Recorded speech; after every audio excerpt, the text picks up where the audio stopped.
Hi, it's Dr. Splichal, functional podiatrist and medical advisor for Step Strong, here to speak to you about how you can prevent a plantar fasciitis flare-up. So let's say that you've been experiencing plantar heel pain for the last several weeks or maybe even several months.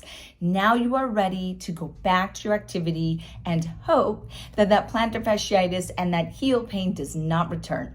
Well, here are 5 tips that you can follow to help reduce the chances of that flare-up coming back. Now, the first step is to make sure that you are doing a plantar foot release every single day. I recommend this to all of my patients. You want to use something like a lacrosse ball, golf ball, or even Neuro Ball to roll and release the tissue on the bottom of the foot for at least 5 minutes twice a day. And you want to do that every single day.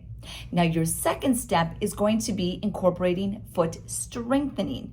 Now, why this is really important is that research has actually shown that a lot of plantar fasciitis is associated to weak or unstable feet. That means that in order to avoid the return of plantar fasciitis, we need to make sure that our feet are strong. Now, one of the best ways to strengthen your foot muscles is to do an exercise called short foot. This is when you are pushing the tips of the toes down into the ground. You can find many videos on how to do short foot exercise on YouTube, but it is as simple as pushing and anchoring those toes down into the ground. Again, I recommend doing that every single day for at least a couple minutes. Now, your third tip is going to be wearing proper footwear. Now, proper footwear is different for every single person. It is based off of your foot type. Now, typically, if you have a flat or overpronated, unstable foot, you may feel more comfortable in something that is more supportive, more of a traditional sneaker or shoe. Now, others may actually want to be transitioning into more minimal shoes, natural shoes. And this is absolutely fine because research has shown that minimal shoes are actually effective at strengthening the foot. So in a longer term perspective, using minimal footwear may actually reduce the future risk of plantar fasciitis. We want to make sure that we are just transitioning to our footwear, especially minimal footwear, in a progressive and controlled way. So make sure you speak to your podiatrist on the most appropriate footwear based off of your foot type.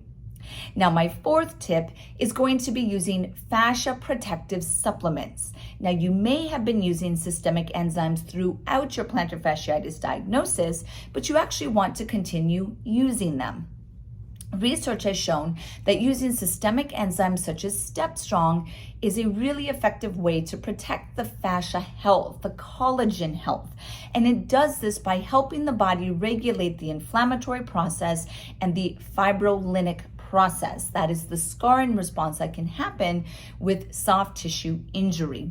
So I do recommend using a maintenance dose on an ongoing basis with the systemic enzymes to be fascia protective. And then your fifth and final tip is going to be a progressive return to activity.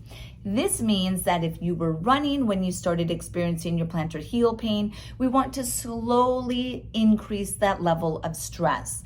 Maybe go for a shorter run, take a couple days off, keep incorporating all the other recommendations I gave, and then run again several days later, same smaller dose, and see how your foot responds.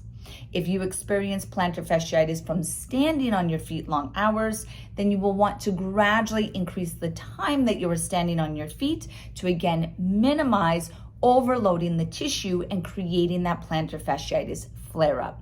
So in summary, my 5 tips to avoid a plantar fasciitis flare-up or a return of your plantar fasciitis symptoms once you have got past those is going to be daily foot release, daily foot activation and foot strengthening, proper footwear, whatever that means to you, incorporating fascia protective supplements such as systemic enzymes, and 5, gradual return to activity. To learn more about plantar fasciitis and how powerful systemic enzymes can be in that healing process, please go to stepstrong.com. To learn more about how I treat patients, please go to dremisplichal.com.